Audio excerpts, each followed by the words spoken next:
it's another case for that most famous of all manhunters, the detective whose ability at solving crime is unequaled in the history of detective fiction, Nick Carter, Master Detective. Tonight's curious adventure, a special Christmas story.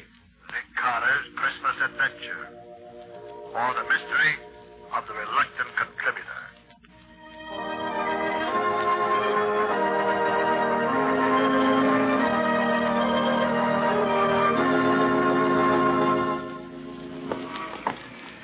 Well, Nick, we've been pretty lucky so far, haven't we? Yes, Gubby, we have. Which is another way of saying that folks are usually willing to contribute to your settlement house Christmas party every year, Nick. You know, Gubby, I was just thinking about this last name on our list. Yeah? Rasper. I don't know him personally. You? No, I don't, but somebody must have thought he was rich enough or interested enough in the work to make a substantial contribution. Oh, here's the... Hey, is this... Hey, Nick, what's that address again? 576 Milton Avenue. Yeah. Yes, that's right. And there's his name on the door plate. Well, let's take a look, Scubby. Well, gosh, this doesn't make sense, Nick. A guy with dough doesn't hide away in a place like this. Well, knock on the door anyhow.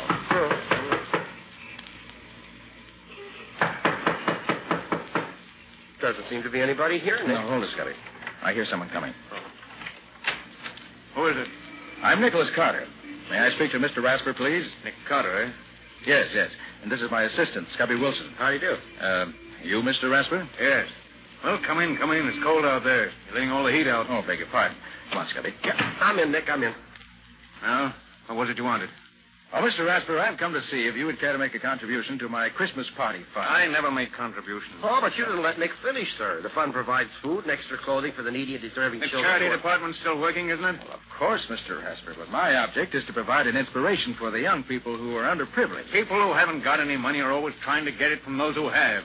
Then you aren't interested in seeing that the children of the Lincoln Hall district are helped to a little happiness on Christmas Day? No, I'm not. Christmas is old-fashioned. I don't believe in it. It's a waste of money and time. Good day. Oh, well, Mr. Rasper, it's always been a lot of fun for me personally, and I must say that I've always felt better for celebrating it. And I'm inclined to agree with Scubby, Mr. Rasper. Christmas has always been a bright spot in my life, and I feel sure that if you knew the good it has done throughout the world, it'd make you change your mind. Rubbish. Well, in any case, a Merry Christmas to you. Good day to you. Merry Christmas, indeed. It's a lot of nonsense. Come on, Nick. Let's get back to civilization. You know, Scubby, that man's wealthy, no doubt about that. And yet he's soured on Christmas and everything it stands for. You said a mouthful, Nick. You know, Scubby, there must be a reason why he thinks that way. And I'd like to find out what it is. Yeah, but you haven't anything to work on, Nick. Oh, no, Scubby, I haven't, not yet. But look here. I can finish up whatever has to be done this afternoon. Suppose you hop down to the newspaper office and go through the files there. There might just be something we could learn about Rasper that way. Okay, Nick, I'll be glad to. Then I'll have Riley check through the files at headquarters. It's a long shot, but something might turn up. Sure, maybe Patsy has run into something while she's been working down at the settlement house. She might know somebody who knows something about Rasper. Yeah, she might have that. I'll ask her about it. Okay. And maybe with all of us working together on it, we may learn why Rasper's so dead set against Christmas. I'd certainly like to find out.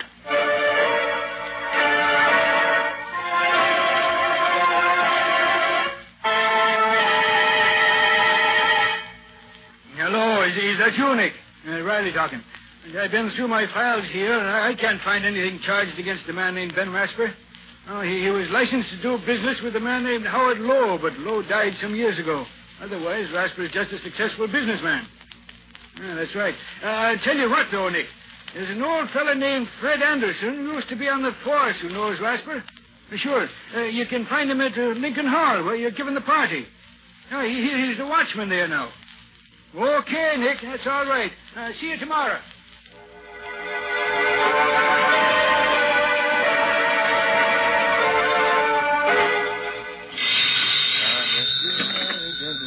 Hello. Oh, yes, Scubby? Oh, you did, huh? Sports remote, huh?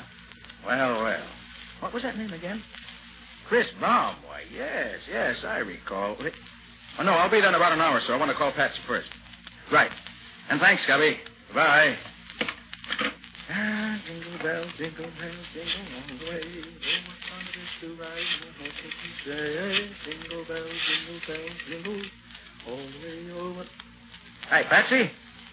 How's everything, huh? Oh, fine. I'm coming down to the hall. Is there anything you want me to bring along? Uh-huh.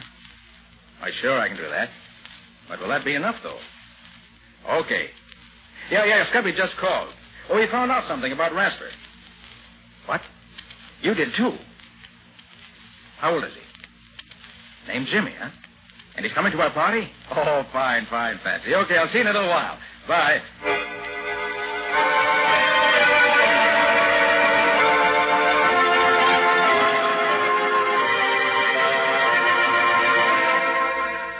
Oh, that's fine. We've collected enough to do this year's party up right. Now let's get organized. Riley, your job will be to get the kids and the needy persons rounded up. Oh, sure, Nick. I'll take care of it. I got your list and the list from the social worker and from the church down there. And there are plenty of others who'll need a lift this year, believe me. I know it, Riley, and I'll depend on you. Scubby, it's your job to see that the tree and decorations and gifts are taken care of. Don't worry, Nick. Decorating is my middle name. I'll make Lincoln Hall look like $1 million in cash. Good boy. And Patsy, you'll see to it that there's plenty to eat and drink for the party, so I won't have to worry about that. I'll take care of the bills, and you have the letters the credit stores gave us. You know how to do that. Sure thing, Nick. I've been through it with you often enough before. I ought to know what you want by this time. What are you going to be doing, Nick? Me? Well, Riley, I'm going to do a little detecting. I'm going to look into those tips you, Patsy, and Scubby gave me about those people who know Ben Rasper. And by the time I'm through, I hope to find out why it is that he hates Christmas the way he does. And then, maybe I'll be able to do something about it.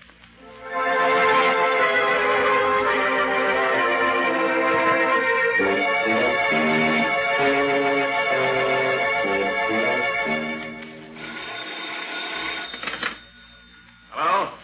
Yes, this is Rasper talking. Yes? I sent you the bill, didn't I? Well, what if it is due on the 27th? No, just because it's a holiday is no reason for a bill to be unpaid. Goodbye. Darn fool nonsense, that's what it is. There's a lot of foolish... Still talking big, ain't you, Rasper? Who's that? What do you want? Don't you remember me, Rasper? No, I don't remember you. Who are you? They used to call me the Kid. Chris the Kid. Chris. Sometimes known as the Human Flash. Chris, you. Well? It's been a long time, Rasper, hasn't it? How'd you find me? Who sent you here? A fellow named Nick Carter told me I'd find you here in your office, even if it is Christmas Eve. Nick Carter? Oh, yes. Wanted me to give him some money for some fool party.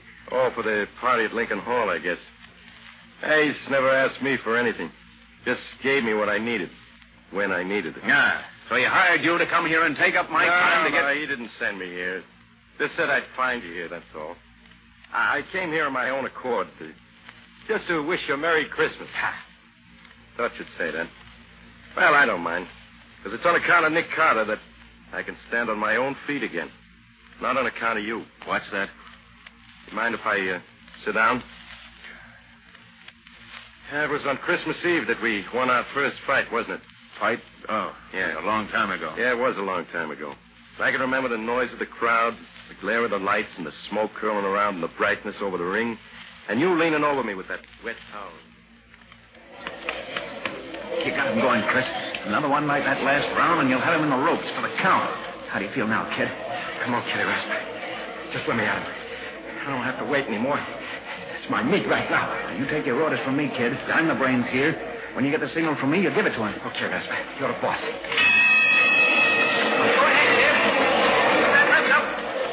Keep your shoulder high. Keep it up. That's right. That's it. Now you can take him. Get set.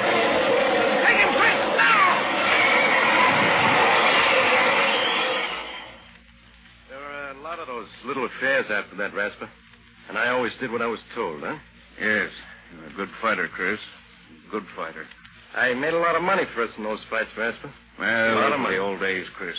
Lots of water's gone under lots of bridges since then. I know. And the percentage you paid me didn't last long either. It went just like that water. But I didn't care much about things like that. Till the day a friend of mine came and gave me a warning tip. That started me thinking. Hello, kid. How do you feel? Oh, hello, Rasper. Where you been? I wanted to talk to you. I've been around. What's up? I got a tip today. You're signing up Timmy O'Day. You're going to manage him. Who told you that? Never mind. Is it true? That depends. Depends on what? Look, kid, you're getting slow. O'Day's fresh. He'll be the next champ. If he wins this fight with you tonight, I'm taking him over. If I win tonight? I'm taking O'Day over anyhow. We've been together a long time, kid, and it don't pay to get in too much of a rut. So that's all it means to you, is it? Money. The payoff, huh? What about all the years we've known each other? What about the things we've been through? Why, you... No, don't get yourself all in a sweat, kid. It isn't good for you. You'll get your cut anyway. Don't worry. You'll get your cut. I'll see you later. Rasper, what'll I do? Tell me what to do. I can't see him. My eyes all puffed up. He's cutting me to ribbons.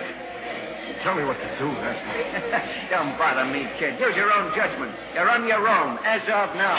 But, Rasper, you always... You're on your own, kid.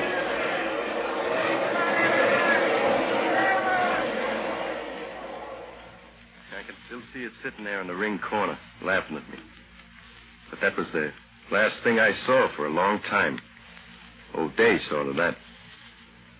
You must have coached him pretty thorough about my style. And then you really cashed in. Well, I haven't got much myself, but I'm still able to wish you a Merry Christmas, Rasper. Although I don't think you'll ever have one. Chris, I got some things to do, Rasper. Carter asked me to pick up some things for the party at Lincoln Hall tomorrow. We always have a swell time at Carter's Christmas parties. Too bad you can't enjoy anything like that anymore. Well, as I said before, Rasper, Merry Christmas.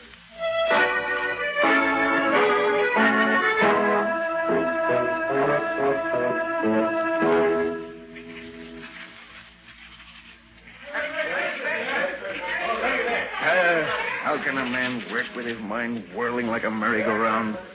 Christmas Eve. God, it's a fine excuse for people to go around yelling at each other in the streets. Disturbing a man when he wants to get some work done. Oh, I might as well close the office and get some rest.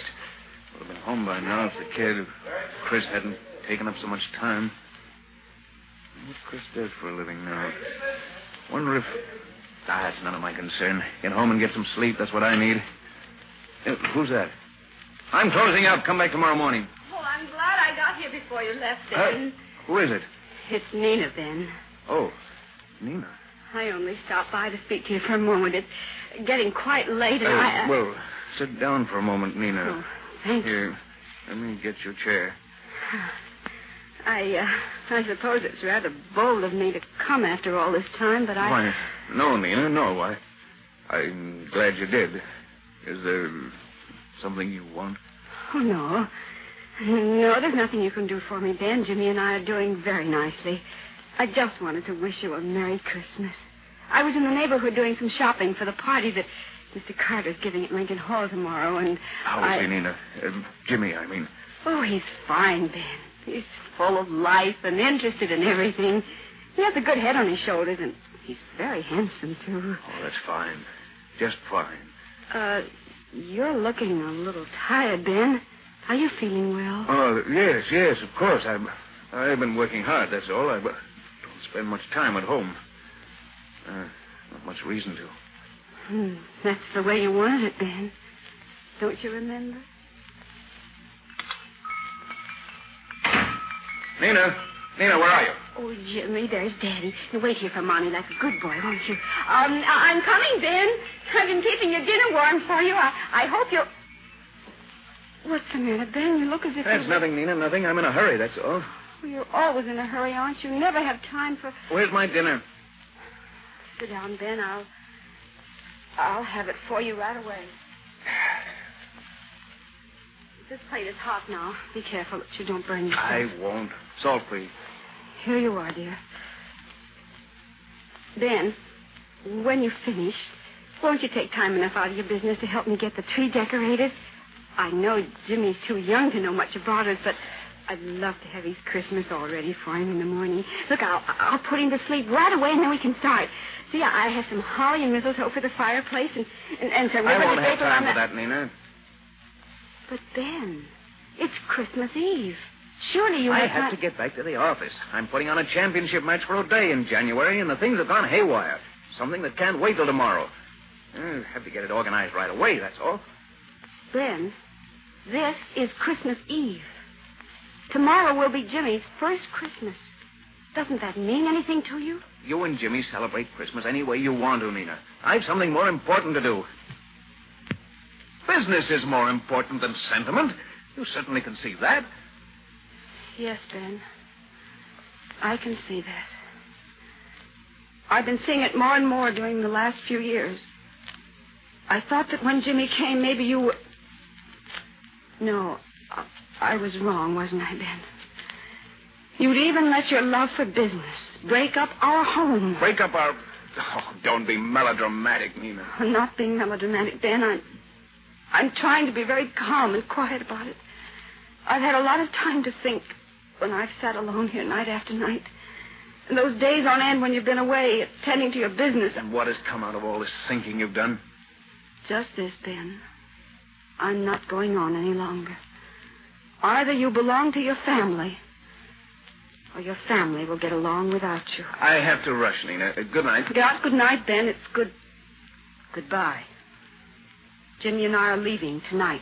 Look, I haven't time to talk about it with you now, Lena. By the way, this will probably take most of the night. Good night. Goodbye, Ben, and Merry Christmas.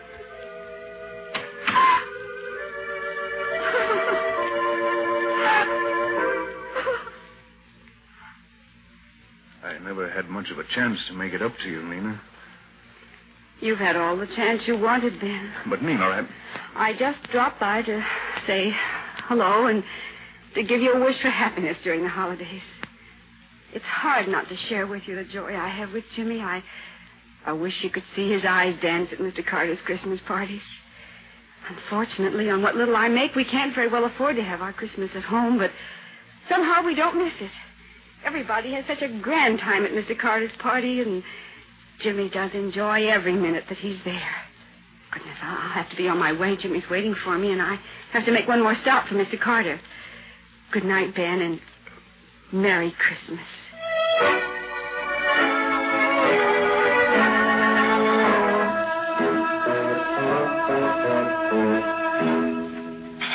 Carter, this stuff doesn't taste like anything.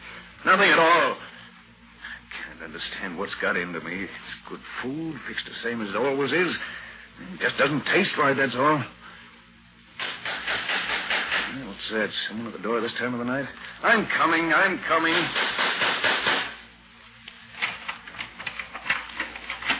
Hello, Ben. It's Fred Anderson.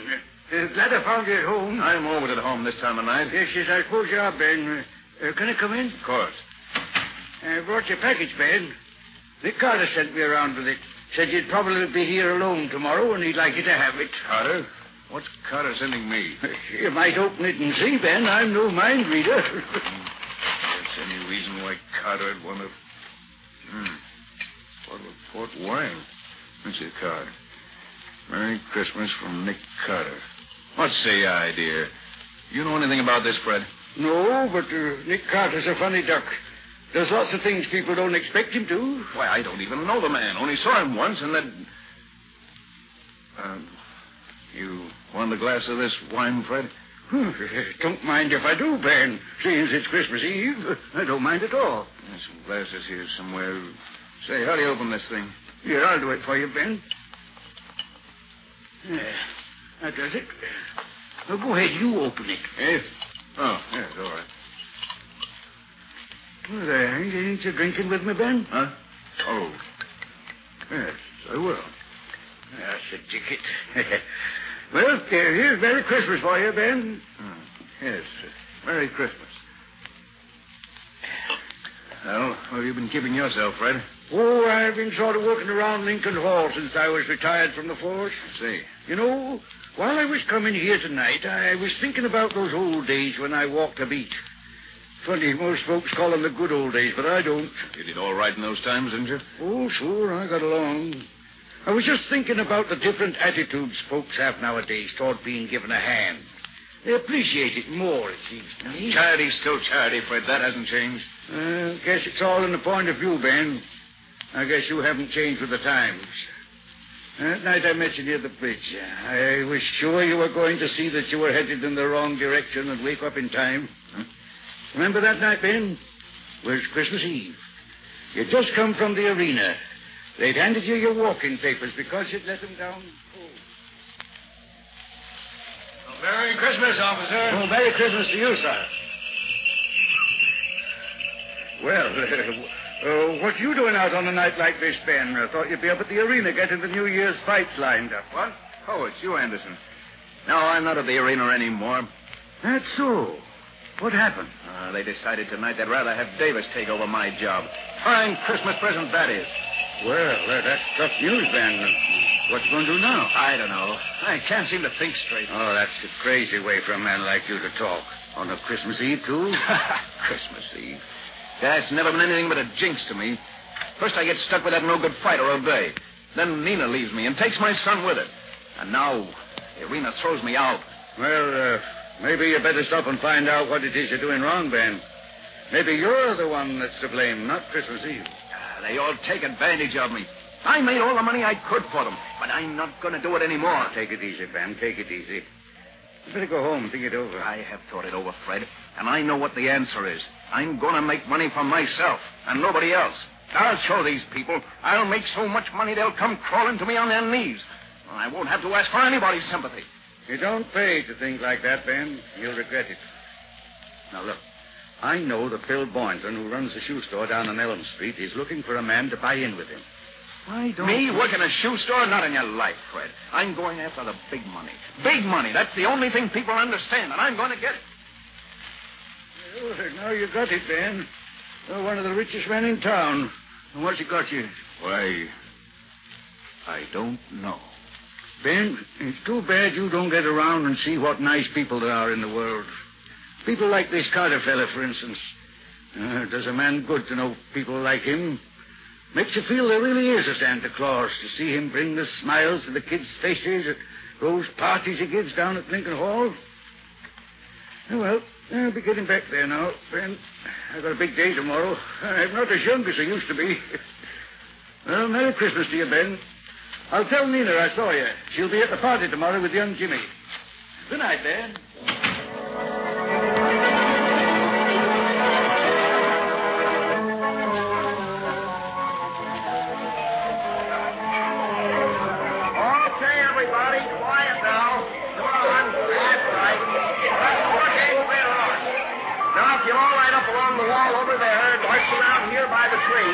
Lieutenant Riley will hand you your gift. Then you go around to the tables there and get your refreshment. Come on now, line up. That's it. That's the ticket. Now, march around here. Come on. Take your time now.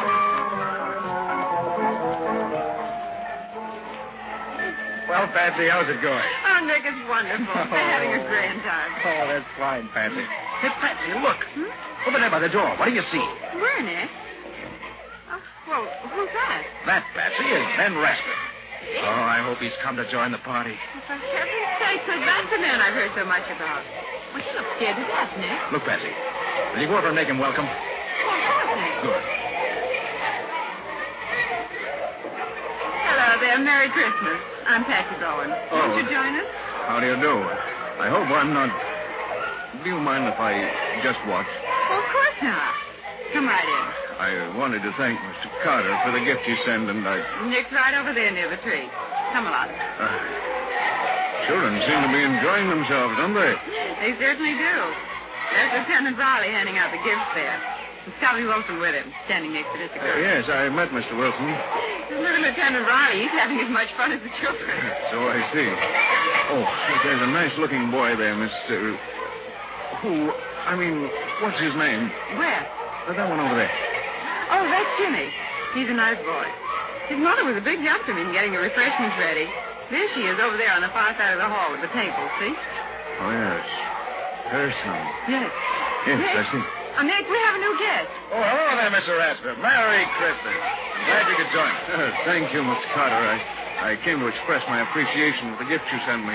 I hardly know how to... Think nothing of it, Mr. Rasper. Your being here is thanks enough for me. Mr. Carter, that little boy coming along the line there, Jimmy, I think his name is. Do you think I might give him... could I hand him his gift, do you think? Why, certainly. Riley. Mr. Rasper here wants to lend a hand. Can you use him? Sure thing, Nick. Come along, Mr. Rasper. Thank you, Mr. Go ahead, Carter. Well, listen, you just hand them these packages as they come along, Mr. Rasper. And enjoy yourself, man. I will. There, little girl. Merry Christmas. Oh, thank you. Say, she liked it, didn't she? Well, they all appreciate a little kindness, Mr. Rasper. Now, here's a gift for that little boy there. Oh. Hello. Jimmy? Here you are. And a Merry Christmas, son.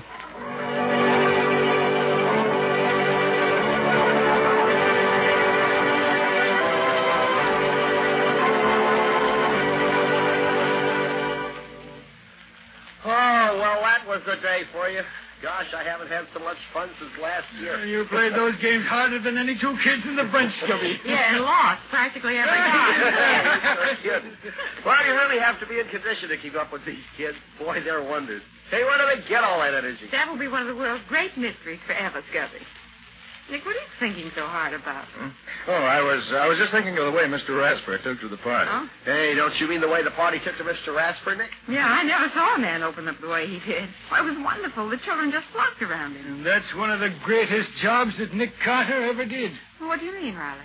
Well, Patsy, you'll never believe it, but when Nick and I went to see Rasper to get a contribution to the party, he was the hardest case of unadulterated unpleasantness I ever saw. But somehow Nick managed to get under his skin and bring out, well, what you saw tonight. Well, for heaven's sake. How did you do it, Nick? Well, it wasn't difficult, Patsy. You see, I could see when we first spoke to Rasper that he was fighting something. But I didn't know what it was. But from what Riley, Scubby, and you told me, I found that 3 different times Christmas Eve had brought him bad luck. First, the fighter O'Day. Then Mrs. Rasper had left Rasper on a Christmas Eve, taking his son Jimmy with her. And third, he'd lost his promoter's connection at the arena, also on Christmas Eve. Well, the whole thing added up. Rasper associated Christmas Eve with a list of unfortunate incidents and fought anything that suggested the holidays to him. He made a lot of money, but it never brought him happiness. The big thing for me was to make him realize that people and Christmas meant good and not evil. And from what I saw this afternoon, the Rasper family and the whole neighborhood, for that matter, is going to benefit by his awakening to that realization. Oh, Nick, that's wonderful. You deserve a kiss for that. Oh, thanks, Patsy. I'm glad you feel that way, too. You know, I'm happier this evening because of Mr. Rasper than I would be if I'd solved 20 murders. He's made this a really Merry Christmas for all of us.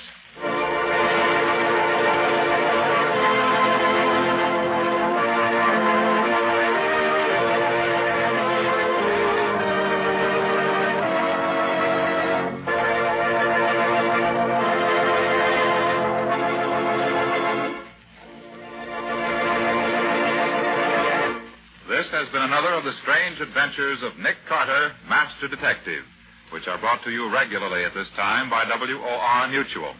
What's your story going to be about next time, Nick? It's a little different from the usual story because it started out with Nick himself being the victim of a holdup. Yes, and the man who held me up turned out to be innocent after all. Sounds a trifle complicated to me. It was complicated but interesting. And it gave me plenty of trouble before I found the solution. Including a sore throat that almost finished Nick Carter. A sore throat? Why should that be dangerous? Because it was the kind that you get from a rope around your neck. Hey, wait a minute. You mean... All the rest of the story you get 2 weeks from tonight. Now. So long, everybody. So long. So long, both of you. In the strange adventure you have just heard, Nick Carter was impersonated by Lon Clark, Patsy by Helen Choate, and Scubby by John Kane. The story was written for Nick Carter by Humphrey Davis. Original music was played by Lou White. The entire production was under the direction of Jock McGregor.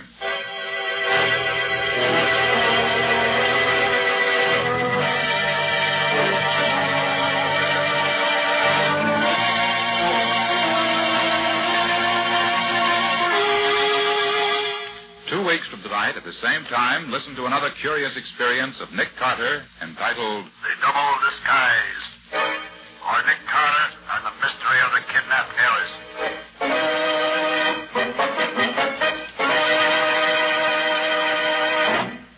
This story is a copyrighted feature of Street and Smith Publications, Incorporated. The Return of Nick Carter is produced in the studios of WOR and is broadcast over most of these stations Monday evenings at 9:30 Eastern Wartime. This is Mutual.